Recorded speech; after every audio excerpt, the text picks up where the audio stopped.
ನಮಸ್ಕಾರ ಸ್ನೇಹಿತರೆ, ಎಲ್ರಿಗೂ ಲಕ್ಷ್ಮೀ ಸಾಗರ್ ಕನ್ನಡ ವ್ಲಾಗ್ಸ್ಗೆ ಸ್ವಾಗತ. ನಾನು ನಿಮ್ಮ ಲಕ್ಷ್ಮಿ. ಇವತ್ತು ನಾನು ನಿಮಗೆ ಮೈಸೂರು ಬದನೆಕಾಯಲ್ಲಿ ವಾಂಗಿಬಾತ್ ಗೊಜ್ಜು ಮಾಡಿ ತೋರಿಸೋದು ಹೇಳ್ಕೊಡ್ತೀನಿ. ಬನ್ನಿ, ವಾಂಗಿಬಾತ್ ಗೊಜ್ಜು ಯಾವ ಥರ ಮಾಡೋದು ಅಂತ. ಇದು ದಮ್ ಹಾಕಿ ಮಾಡ್ತಾರಲ್ಲ ಆ ಥರ ಅಲ್ಲ, ಗೊಜ್ಜು ಮಾಡ್ಕೊಂಡು ಅನ್ನಕ್ಕೆ ಕಲಿಸ್ಕೊಳ್ಳೋದು. ಜೊತೆಗೆ ನೀವು ಇದನ್ನು ಸ್ಟೋರ್ ಕೂಡ ಮಾಡಿ ಇಟ್ಕೋಬೋದು. ಈಸಿಯಾಗಿ ಹೇಗೆ ಮಾಡೋದು ಅಂತ ನಾನು ತೋರಿಸ್ಕೊಡ್ತೀನಿ. ಬನ್ನಿ ನೋಡೋಣ ಇದಕ್ಕೆ ಏನೇನೆಲ್ಲ ಇಂಗ್ರೀಡಿಯೆಂಟ್ಸ್ ಬೇಕು ಅಂತ. ಮೊದಲು ನಾನಿಲ್ಲಿ ಒಂದು 150 ಗ್ರಾಮಷ್ಟು ಬದನೆಕಾಯಿ ತೊಗೊಂಡಿದ್ದೀನಿ. ಅಂದರೆ 3 ಬದನೆಕಾಯಿ, ಉದ್ದುದ್ದು ಮೈಸೂರು ಬದನೆಕಾಯಿ ತೊಗೊಂಡಿದ್ದೀನಿ. ಇದಕ್ಕೆ ನಾನು ಮನೆಯಲ್ಲೇ ಮಾಡಿರೋಂಥ ಹೋಮ್ ಮೇಡ್ ವಾಂಗಿಬಾತ್ ಪುಡಿ 2.5 ಟೇಬಲ್ ಸ್ಪೂನ್ ತೊಗೊಂಡಿದ್ದೀನಿ. 1ರಿಂದ 2 ಟೇಬಲ್ ಸ್ಪೂನ್ ಕಡಲೆಕಾಯಿ ಬೀಜ ತೊಗೊಂಡಿದ್ದೀನಿ. ಒಗ್ಗರಣೆಗೆ ನಾನಿಲ್ಲಿ ಕರಿಬೇವು ಮತ್ತು 1 ಮೆಣಸಿನ್ಕಾಯಿ ತೊಗೊಂಡಿದ್ದೀನಿ, ಗುಂಟೂರು ಮೆಣಸಿನ್ಕಾಯಿ. ನಿಮಗೆ ಖಾರ ಏನಾದರೂ ಕಮ್ಮಿ ಆಯಿತು ಅಂದರೆ ನೀವು ಜಾಸ್ತಿ ಸೇರಿಸ್ಕೊಳ್ಳಿ. ಮತ್ತು ಇಲ್ಲಿ 1 ಟೇಬಲ್ ಸ್ಪೂನ್ ಉದ್ದಿನಬೇಳೆ, 1 ಟೇಬಲ್ ಸ್ಪೂನ್ ಕಡಲೆಬೇಳೆ, ಮತ್ತು ಒಗ್ಗರಣೆಗೆ ಸಾಸಿವೆ ತೊಗೊಂಡಿದ್ದೀನಿ, ಮತ್ತು ಸ್ವಲ್ಪ ಹಿಂಗು. ಮತ್ತು ನಾನಿಲ್ಲಿ 3 ಟೊಮೊಟೊ ಮತ್ತು 3 ಈರುಳ್ಳಿನ ಸಣ್ಣದಾಗಿ ಕಟ್ ಮಾಡಿ ಇಟ್ಕೊಂಡಿದ್ದೀನಿ. ಈಗ ಮೊದಲು ನಾನಿಲ್ಲಿ ಬದನೆಕಾಯಿನ ಕಟ್ ಮಾಡ್ಕೊತೀನಿ. ನೀವು ನಿಮಗೆ ಯಾವ ಥರ ಸೈಜಲ್ಲಿ ಬೇಕೋ ಆ ಥರ ಕಟ್ ಮಾಡ್ಕೊಳ್ಳಿ. ನಾನು ಈ ಥರ ಉದ್ದುದ್ದು ಕಟ್ ಮಾಡ್ಕೊತಿದ್ದೀನಿ. ಒಬ್ಬೊಬ್ಬರು ರೌಂಡ್ ಕಟ್ ಮಾಡಿ ಹಾಕೋತಾರೆ, ದಪ್ಪ ಮಾಡ್ಕೋತಾರೆ. ಒಬ್ಬೊಬ್ಬರಿಗೆ ದಪ್ಪ ಇದ್ದರೆ ಇಷ್ಟ ಆಗೋಲ್ಲ, ಸಣ್ಣಕ್ಕೆ. ನಿಮ್ಗೆ ಯಾವ ಥರ ಇಷ್ಟನೋ ಆ ಥರ ಕಟ್ ಮಾಡ್ಕೊಳ್ಳಿ. ಜೊತೆಗೆ ಇನ್ನೊಂದೇನಾದರೂ ಸ್ನೇಹಿತರೆ, ಕಟ್ ಮಾಡಿದ ತಕ್ಷಣ ಇದನ್ನು ನೀರಿಗೆ ಸೇರಿಸ್ಕೊಳ್ಳಿ, ಇಲ್ಲಾಂದರೆ ಬದನೆಕಾಯಿ ಕಪ್ಪು ಬಂದುಬಿಡುತ್ತೆ. ಮತ್ತು ಬದನೆಕಾಯಲ್ಲಿ ನಮಗೆ ಹೆಚ್ಚಾಗಿ ಫೈಬರ್ ಅಂಶ ಮತ್ತು ವಿಟಮಿನ್ಸು, ಮಿನರಲ್ಸ್ ಎಲ್ಲ ಇರುತ್ತೆ ಸ್ನೇಹಿತರೆ. ಜೊತೆಗೆ ಈ ಬದನೆಕಾಯಿ ನಮಗೆ ಹಾರ್ಟ್ ಹೆಲ್ತ್ಗೆ, ಡೈಜೆಸ್ಟಿವ್ ಹೆಲ್ತ್ಗೆ, ವೆಯ್ಟ್ ಮ್ಯಾನೇಜ್ಮೆಂಟ್ಗೆ ಮತ್ತು ಡಯಾಬಿಟಿಸ್ಗೆ, ಜೊತೆಗೆ ಎಸ್ಪೆಷಲಿ ಬ್ರೈನ್ ಹೆಲ್ತ್ಗೆ ಇದು ತುಂಬ ಹೆಲ್ಪ್ ಮಾಡುತ್ತೆ. ಆದ್ದರಿಂದ ನಿಮಗೆ ಯಾವ್ಯಾವ ಸಮಯದಲ್ಲಿ ಬದನೆಕಾಯಿನ ಯಾವ್ಯಾವ ರೀತಿ ಯೂಸ್ ಮಾಡೋಕ್ಕಾಗುತ್ತೋ ಆ ರೀತಿಯೆಲ್ಲ ಯೂಸ್ ಮಾಡ್ಕೊಳ್ಳಿ. ವಾಂಗಿಬಾತ್ ಮಾಡೋದಾಗಲಿ ಮತ್ತು ಬದನೆಕಾಯಿ ಗೊಜ್ಜು ಸಾಂಬಾರುಗಳಲ್ಲಿ ಹಾಕೋದಾಗಲಿ ಆ ಥರ ಮಾಡ್ಕೊಳ್ಳಿ. ಅದರಿಂದ ನಮಗೆ ತುಂಬ ಹೆಲ್ಪ್ ಆಗುತ್ತೆ. ಇದನ್ನೆಲ್ಲ ಕಟ್ ಮಾಡಾಯಿತು. ಈಗ ಇದನ್ನ ವಾಂಗಿಬಾತ್ ಗೊಜ್ಜು ಹೇಗೆ ಮಾಡೋದು ಅಂತ ಹೇಳ್ತೀನಿ ಬನ್ನಿ. ಮೊದಲು ನಾನಿಲ್ಲಿ ಒಂದು ಬಾಣಲಿ ಇಟ್ಕೊಂಡಿದ್ದೀನಿ. ಈ ಬಾಣಲಿ ಬಿಸಿ ಆದಮೇಲೆ ಇದಕ್ಕೊಂದು ಸ್ವಲ್ಪ ಎಣ್ಣೆ ವಾಂಗಿಬಾತ್ ಗೊಜ್ಜಿಗೆ ಸ್ವಲ್ಪ ಎಣ್ಣೆ ಜಾಸ್ತಿ ಬೇಕಾಗುತ್ತೆ. ಜಾಸ್ತಿ ಅಂದರೆ ತುಂಬ ಜಾಸ್ತಿ ಏನಲ್ಲ, ಈಗ ಗೊಜ್ಜು ಇದು ಜಾಸ್ತಿ ಆಗಬೇಕಲ್ವ, ಅದಕ್ಕೋಸ್ಕರ ಒಂದು ಸ್ವಲ್ಪ ಇದಕ್ಕೆ ನಾನು ಒಂದು 6ರಿಂದ 7 ಟೇಬಲ್ ಸ್ಪೂನ್ ಅಷ್ಟು ಎಣ್ಣೆ ಸೇರಿಸ್ಕೊಂಡಿದ್ದೀನಿ. ಅಂದರೆ ಒಂದು 100ರಿಂದ 150 ಗ್ರಾಮ್ ಅಂದ್ಕೊಳ್ಳಿ, ಅಷ್ಟು ಎಣ್ಣೆ ಸೇರಿಸ್ಕೊಂಡಿದ್ದೀನಿ. ನೀವು ಎಣ್ಣೆ ಕಮ್ಮಿ ಬೇಕು ಅಂದರೆ ಕಮ್ಮಿನೇ ಹಾಕ್ಕೊಳ್ಳಿ, ಜಾಸ್ತಿ ಹಾಕೋಬೇಕು ಅಂತೇನಿಲ್ಲ. ಈಗ ಒಬ್ಬೊಬ್ರು ಎಣ್ಣೆ ಜಾಸ್ತಿ ಯೂಸ್ ಮಾಡಲ್ಲ, ಅದಕ್ಕೋಸ್ಕರ ನಾನಿಲ್ಲಿ ಇಷ್ಟು ಸೇರಿಸ್ಕೊಂಡಿದ್ದೀನಿ. ಇದಕ್ಕೆ ಒಂದು ಅರ್ಧ ಟೇಬಲ್ ಸ್ಪೂನಷ್ಟು ಸಾಸಿವೆ ಹಾಕ್ಕೊಂಡಿದ್ದೀನಿ, ಮತ್ತು 1 ಬ್ಯಾಡಗಿ ಮೆಣಸಿನ್ಕಾಯಿ ಹಾಕ್ಕೊಂಡಿದ್ದೀನಿ. ಆಮೇಲೆ ಒಂದೊಂದು ನೀವು ಇದು ವಾಂಗಿಬಾತ್ ಪುಡಿನ ಅಂಗಡಿಲಿ ತೊಗೊಂಡ್ರೆ, ಪಾಕೆಟ್ಸ್ ತೊಗೊಂಡ್ರೆ ಖಾರ ಇರಲ್ಲ. ಅಂಥ ಟೈಮಲ್ಲಿ ಬೇಕಾದರೆ ನೀವು 1 ಟೇಬಲ್ ಸ್ಪೂನ್ ಅಚ್ಚ ಖಾರದ ಪುಡಿ ಕೂಡ ಸೇರಿಸ್ಕೋಬೋದು.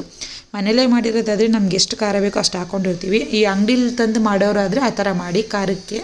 ಈಗ ನಾನು ಇದಕ್ಕೆ 1 ಟೇಬಲ್ ಸ್ಪೂನ್ ಉದ್ದಿನಬೇಳೆ ಮತ್ತು 1 ಟೇಬಲ್ ಸ್ಪೂನ್ ಕಡಲೆಬೇಳೆ ಹಾಕ್ಕೊಂಡಿದ್ದೀನಿ. ಹಾಗೆ ಸ್ವಲ್ಪ ಕಡಲೆಕಾಯಿ ಬೀಜ. ಆಮೇಲೆ ಇನ್ನೊಂದೇನೆಂದರೆ ಸ್ನೇಹಿತರೆ, ಇದಕ್ಕೆಲ್ಲ ಸ್ವಲ್ಪ ಬಟಾಣಿ ಹಾಕಿ ಮಾಡ್ತಾರೆ, ಅದು ಕೂಡ ಅಷ್ಟೇ ತುಂಬ ಚೆನ್ನಾಗಿರುತ್ತೆ. ಈ ವಾಂಗಿಬಾತ್ನ ದಮ್ ಕಟ್ಟಿ ಮಾಡ್ತಾರಲ್ಲ ಆ ಥರ ಮಾಡೋದಾದರೆ ಅದಕ್ಕೆ ತುಂಬ ಚೆನ್ನಾಗಿರುತ್ತೆ. ಇದರಲ್ಲಾದರೆ ಸಪ್ರೇಟ್ ನೀವು ಬೇಯಿಸ್ಕೊಂಡು ಹಾಕಬೇಕು. ಸೊ ಅದಕ್ಕೋಸ್ಕರ ಇಲ್ಲಿ ಕಡಲೆಕಾಯಿ ಬೀಜ ಯೂಸ್ ಮಾಡಿದ್ದೀನಿ, ಅದು ತುಂಬ ಚೆನ್ನಾಗಿರುತ್ತೆ. ನೀವು ಒಂದು ಸಲ ಟ್ರೈ ಮಾಡಿ. ಜೊತೆಗೆ ಇಲ್ಲಿ ನಾನು ಆಗಲೇ ಹೇಳಿದಾಗೆ 3 ಈರುಳ್ಳಿನ ಸಣ್ಣದಾಗಿ ಕಟ್ ಮಾಡಿ ಹಾಕ್ಕೊಂಡಿದ್ದೀನಿ. ಅದನ್ನು ಸೇರಿಸ್ಕೊಂಡು ಫ್ರೈ ಮಾಡ್ಕೊತಾ ಇದ್ದೀನಿ. ಇದೊಂದು ಸ್ವಲ್ಪ ಫ್ರೈ ಆದಮೇಲೆ ಇದಕ್ಕೆ ನಾನು ನಿಮ್ಗಾಗಲೇ ತೋರಿಸಿದ್ನಲ್ವ ಕರಿಬೇವು, ಆ ಕರಿಬೇವನ್ನ ಹಾಕ್ತಾಯಿದ್ದೀನಿ. ಮೊದಲೇ ಹಾಕೋದ್ರಿಂದ ಕರಿಬೇವು ಏನಾಗುತ್ತೆ ಅಂದರೆ ಕಪ್ಪಾಗಿಬಿಡುತ್ತೆ, ಬೇಗ ಸೀದೋಗುತ್ತೆ. ಅದಕ್ಕೋಸ್ಕರ ಏನು ಮಾಡ್ತೀನಿ, ನಾನು ಯಾವಾಗಲೂ ಈರುಳ್ಳಿ ಸೇರಿಸಾದ್ಮೇಲೆ ಕರಿಬೇವು ಸೇರಿಸ್ಕೊತೀನಿ. ಸೊ ನೀವು ಒಂದು ಸಲ ಆ ಥರ ಟ್ರೈ ಮಾಡಿ. ಆವಾಗ ಯಾವುದೇ ಅಡುಗೆಲಿ ಆಗಲಿ ಕರಿಬೇವು ಕಪ್ಪಾಗಿರಲ್ಲ, ಕಲರ್ ಚೇಂಜ್ ಆಗಿರಲ್ಲ, ಗ್ರೀನ್ ಕಲರಾಗಿರುತ್ತೆ, ತಿನ್ನೋಕ್ಕೂ ಅಷ್ಟೇ ತುಂಬ ಚೆನ್ನಾಗಿರುತ್ತೆ. ಸೊ ಈಗ ನಾನು ಇದನ್ನು ಹಾಕ್ಕೊಂಡು ಚೆನ್ನಾಗಿ ಹುರ್ಕೋತಾ ಇದ್ದೀನಿ. ಜೊತೆಗೆ ಇದಕ್ಕೆ ಒಂದು ಚಿಟಿಕೆಯಷ್ಟು ಹಿಂಗೆ ಹಾಕೋತಾ ಇದ್ದೀನಿ. ಈ ಮಸಾಲೆ ಪೌಡ್ರ್ ಹಾಕಿರ್ತೀವಲ್ಲ ನಾವು, ಅಂದರೆ ವಾಂಗಿಬಾತ್ ಪುಡಿ, ಅದು ಒಬ್ಬೊಬ್ಬರಿಗೆ ವಾಂಗಿಬಾತ್ ತಿಂದರೆ ಗ್ಯಾಸ್ಟ್ರಿಕ್ ಆಗುತ್ತೆ ಅಂತಾರೆ. ಸೊ ಅದಕ್ಕೋಸ್ಕರ ಈ ಹಿಂಗೆ ಯೂಸ್ ಮಾಡೋದ್ರಿಂದ ಅದನ್ನು ಕಮ್ಮಿ ಮಾಡ್ಬೋದು, ಅಂದರೆ ಗ್ಯಾಸ್ಟ್ರಿಕ್ ಆಗಲ್ಲ ಅನ್ನೋದಕ್ಕೋಸ್ಕರ ಅಷ್ಟೇ. ಒಂದು ಚಿಟಿಕೆ ಹಿಂಗೆ ಹಾಕಿದ್ದೀನಿ. ಇದು ಅಷ್ಟೇ ಟೇಸ್ಟ್ ಕೂಡ ತುಂಬ ಚೆನ್ನಾಗಿ ಕೊಡುತ್ತೆ. ನೀವು ಅಷ್ಟೇ ಒಂದು ಸಲ ಹಿಂಗೆ ಹಾಕಿ ಟ್ರೈ ಮಾಡಿ. ಇವಾಗ ಇದನ್ನೆಲ್ಲ ಚೆನ್ನಾಗಿ ಸ್ವಲ್ಪ ಫ್ರೈ ಮಾಡ್ಕೊಳ್ಳೋಣ. ಇದೊಂದು ಗೋಲ್ಡನ್ ಬ್ರೌನ್ ಬರೋವರೆಗೂ ಫ್ರೈ ಮಾಡ್ಕೊಳ್ಳೋಣ. ಇದೊಂದು ಸ್ವಲ್ಪ ಚೆನ್ನಾಗಿ ಫ್ರೈ ಆಗಿದೆ ಅಂತಂದಾಗ ನಾವು ಇದಕ್ಕೆ ಬದನೆಕಾಯಿ ಸೇರಿಸ್ಕೊಳ್ಳೋಣ. ಫ್ರೈ ಆಗಿಲ್ಲ ಈರುಳ್ಳಿ ಅಂದರೆ ಏನಾಗುತ್ತೆ, ಹಸಿ ವಾಸನೆ ಥರ ಇರುತ್ತೆ, ಗೊಜ್ಜಿಗೆ ಚೆನ್ನಾಗಿರಲ್ಲ. ಅದಕ್ಕೋಸ್ಕರ ಅಷ್ಟೇ. ನೀವು ಈರುಳ್ಳಿ ಬಣ್ಣ ಚೇಂಜ್ ಆಗೋವರೆಗೂ ಹುರ್ಕೊಳ್ಳಿ. ಹುರ್ಕೊಂಡಾದಮೇಲೆ ನಿಮಗೆ ಬಣ್ಣ ಇದು ಈರುಳ್ಳಿ ಬೆಂದಿದೆ ಅಂತ ಗೊತ್ತಾದಮೇಲೆ ಬದನೆಕಾಯಿ ಹಾಕ್ಕೊಳ್ಳಿ. ಬದನೆಕಾಯಿ ಹಾಕ್ಕೊಂಡು ಚೆನ್ನಾಗಿ ಫ್ರೈ ಮಾಡ್ಕೊಳ್ಳಿ. ಚೆನ್ನಾಗಿ ಅಂದರೆ ತುಂಬ ಜಾಸ್ತಿ ಬೇಯಿಸ್ಕೋಬೇಡಿ. ಒಬ್ಬೊಬ್ಬರಿಗೆ ಈ ಬದನೆಕಾಯಿ ತುಂಬ ಬೆಂದೋದ್ರೆ ಇಷ್ಟ ಆಗಲ್ಲ, ಕಲಸೋಗೋ ಥರ ಆಗ್ಬಿಟ್ಟಿರುತ್ತೆ ಅಲ್ವ ಗೊಜ್ಜಲ್ಲಿ, ಆ ಥರ ಇಷ್ಟ ಆಗಲ್ಲ. ಒಬ್ಬೊಬ್ಬರಿಗೆ ಬದನೆಕಾಯಿ ಬಾಯಿಗೆ ಸಿಕ್ಕಿದ್ರೆ ತುಂಬ ಇಷ್ಟಪಡ್ತಾರೆ. ಆ ಥರ ನಿಮ್ಮ ಮನೇಲಿ ಯಾವ ಥರ ಇಷ್ಟಪಡ್ತಾರೋ ಆ ಥರ ಬೇಯಿಸ್ಕೊಳ್ಳಿ. ಬಾಯಿಗೆ ಸಿಗಬೇಕು ಬದನೆಕಾಯಿ ಅಂದರೆ ಒಂದು 50 to 60% ಬೇಯಿಸ್ಕೊಳ್ಳಿ. ಇಲ್ಲ ತುಂಬ ಸ್ಮ್ಯಾಶ್ ಆದರೂ ಚೆನ್ನಾಗಿರುತ್ತೆ ಅನ್ನೋರು 70 to 80%ವರೆಗೂ ಬೇಯಿಸ್ಕೊಳ್ಳಿ.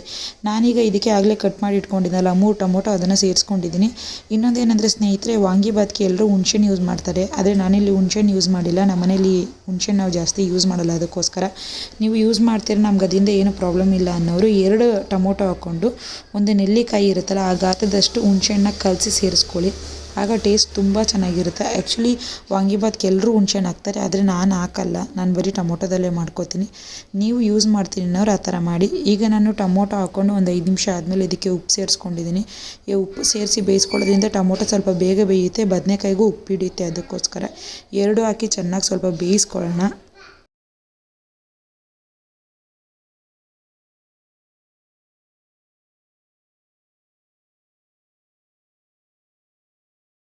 ಈಗ ಆಲ್ಮೋಸ್ಟ್ ಬದನೆಕಾಯಿ ಟೊಮೊಟೊ ಎಲ್ಲ ಚೆನ್ನಾಗಿ ಬೆಂದಿದೆ.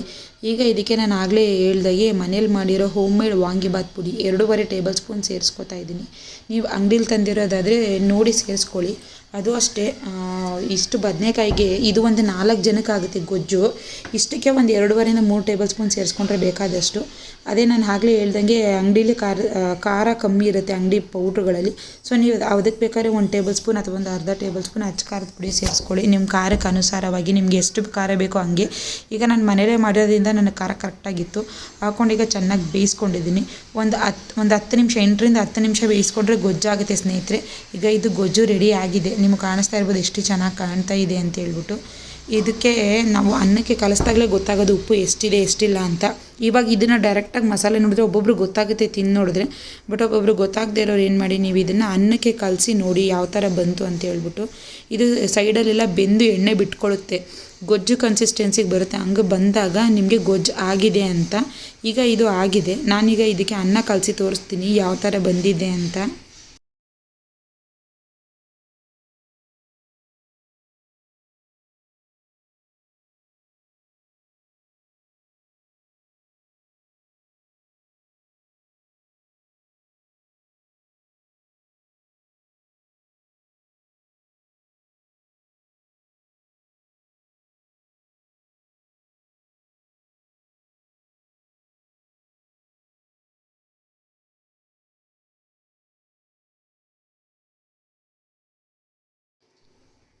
ಕಲರು ಅಷ್ಟೇ ಸ್ನೇಹಿತರೆ, ತುಂಬ ಚೆನ್ನಾಗಿ ಕಲರ್ಫುಲ್ಲಾಗಿ ಬಂದಿತ್ತು. ನಾವು ಮನೇಲಿ ಮಾಡಬೇಕಾದ್ರೆ ಬ್ಯಾಡಗಿ ಮೆಣಸಿನ್ಕಾಯಿ ಹಾಕಿರ್ತೀವಲ್ವ, ಸೊ ಅದರಿಂದ ತುಂಬ ಕಲರ್ ಬರುತ್ತೆ. ಈಗ ಒಬ್ಬೊಬ್ಬರಿಗೆ ಈ ವಾಂಗಿಬಾತು, ಚಿತ್ರಾನ್ನ, ಪುಳಿಯೋಗರೆ ಎಲ್ಲ ಗೊಜ್ಜು ಜಾಸ್ತಿ ಇದ್ದು ತಿನ್ನೋರಿಗೆ ಒಬ್ಬೊಬ್ರಿಗೆ ಇಷ್ಟ ಆಗುತ್ತೆ, ಒಬ್ಬೊಬ್ಬರಿಗೆ ಕಮ್ಮಿ ಗೊಜ್ಜು ತಿನ್ನೋದು ಇಷ್ಟ ಆಗುತ್ತೆ. ಆ ಥರ ಈಗ ಒಬ್ಬೊಬ್ಬರು ಟೇಸ್ಟ್ ಒಂದೊಂದು ಥರ ಇರುತ್ತಲ್ಲ, ಆ ಥರ ನಮ್ಮನೇಲೂ ಅಷ್ಟೇ ತುಂಬ ಜಾಸ್ತಿ ಗೊಜ್ಜಾಕಿ ಕಲಿಸಿದ್ರೆ ತಿನ್ನಲ್ಲ. ನಮ್ಮ ಮನೇಲಿ ಯಾರೇ ತಿಂದರೂ ಅವ್ರಿಗೆ ಮೀಡಿಯಮ್ ಆಗಿರಬೇಕು. ಅದಕ್ಕೋಸ್ಕರ ನಾನು ಅಷ್ಟೇ ಮೀಡಿಯಮ್ಮಾಗಿ ಕಲಿಸ್ತಾ ಇದ್ದೀನಿ. ಈಗ ಕಲಸಿದ್ದು ಸರ್ವ್ ಮಾಡಿ ತೋರಿಸ್ತೀನಿ ಎಷ್ಟು ಚೆನ್ನಾಗಿ ಬಂದಿತ್ತು ಅಂತ. ಟೇಸ್ಟು ಅಷ್ಟು ಚೆನ್ನಾಗಿ ಬಂದಿತ್ತು. ನೀವು ಒಂದ್ಸಲ ಈ ಥರ ವಿಧಾನದಲ್ಲಿ ಟ್ರೈ ಮಾಡಿ ಮನೇಲಿ, ಹೇಗೆ ಬಂತು ಅಂತ ಕಮೆಂಟ್ ಮುಖಾಂತರ ತಿಳಿಸಿ. ಹಾಗೆ ಇನ್ನೂ ಯಾರೆಲ್ಲ ನನ್ನ ಚಾನಲ್ನ ಸಬ್ಸ್ಕ್ರೈಬ್ ಮಾಡಿಲ್ಲೋ ಅವರೆಲ್ಲ ಪ್ಲೀಸ್ ಸಬ್ಸ್ಕ್ರೈಬ್ ಮಾಡ್ಕೊಂಡು ವಿಡಿಯೋ ನೋಡಿ. ಮತ್ತು ಹಿಂಗೆ ನಾನು ಮುಂದೆ ಹೊಸ ರೆಸಿಪಿ ಮಾಡಿ ತೋರಿಸ್ತಾ ಇದ್ದೀನಿ. ನಿಮಗೂ ಯಾವ್ದಾದ್ರು ರೆಸಿಪಿ ಬೇಕಾದರೆ ಕಮೆಂಟ್ ಮುಖಾಂತರ ತಿಳಿಸಿ ನನಗೆ ಯಾವ ರೆಸಿಪಿ ಬೇಕು ಅಂತ. ನಾನು ಮಾಡಿ ಟ್ರೈ ಮಾಡಿ ನಿಮಗೂ ತೋರಿಸ್ತೀನಿ. ಈಗ ನೋಡಿ ತೋರಿಸ್ತಾ ಇದ್ದೀನಿ ಎಷ್ಟು ಚೆನ್ನಾಗಿ ಬಂದಿತ್ತು ಅಂದರೆ ವಾಂಗಿಬಾತ್ ಗೊಜ್ಜು ಅಷ್ಟೇ ಕಲರ್ಫುಲ್ಲಾಗಿ ಬಂದಿತ್ತು ಸ್ನೇಹಿತರೆ. ನೋಡಿ ಎಷ್ಟು ಕಲರ್ಫುಲ್ಲಾಗಿ ವಾಂಗಿಬಾತ್ ಕಾಣಿಸ್ತಾ ಇದೆ ಅಂತ. ಮಕ್ಕಳಿಗೆ ಲಂಚ್ ಬಾಕ್ಸ್ಗೆ, ಮಧ್ಯಾಹ್ನಕ್ಕೆ, ಬೆಳಗ್ಗೆ ಬ್ರೇಕ್ಫಾಸ್ಟ್ಗೆ ಎಲ್ಲ ತುಂಬ ಚೆನ್ನಾಗಿರುತ್ತೆ. ಡಿಫ್ರೆಂಟಾಗಿ ಮಕ್ಳಿಗೆ ಮಾಡಾಕೋದ್ರಿಂದ ಅವ್ರಿಗೂ ತಿನ್ನೋಕ್ಕೆ ತುಂಬ ಇಷ್ಟ ಆಗುತ್ತೆ. ಇದು ಫೈನಲ್ ಲುಕ್ಕು ಸ್ನೇಹಿತರೆ ವಾಂಗಿಬಾತದ್ದು. ಟೇಸ್ಟ್ ಅಷ್ಟೇ ತುಂಬ ಚೆನ್ನಾಗಿ ಬಂದಿತ್ತು. ಉಪ್ಪು ಖಾರ ಎಲ್ಲ ಪರ್ಫೆಕ್ಟಾಗಿದ್ದರೆ ಯಾವುದೇ ಒಂದು ಅಡುಗೆಗೆ ಅಷ್ಟೇ ಸ್ನೇಹಿತರೆ, ಉಪ್ಪು ಖಾರ ಕರೆಕ್ಟಾಗಿದ್ದರೆ ಎಲ್ಲ ಅಡುಗೆನೂ ತುಂಬ ಚೆನ್ನಾಗಿರುತ್ತೆ. ಯಾವುದೇ ಪ್ರಮಾಣ ಅಷ್ಟೇ ಸೇರಿಸ್ಬೇಕಾದ್ರೆ ಕರೆಕ್ಟಾಗಿ ಹಾಕಬೇಕು. ಕರೆಕ್ಟಾಗಿ ಹಾಕಿಲ್ಲ ಅಂದರೆ ಯಾವ ಅಡುಗೆನೂ ಚೆನ್ನಾಗಿ ಬರೋಲ್ಲ. ಇಷ್ಟೇ ಸ್ನೇಹಿತರೆ, ಇದಾಗಿತ್ತು ಇವತ್ತಿನ ವಿಡಿಯೋ. ಧನ್ಯವಾದಗಳು.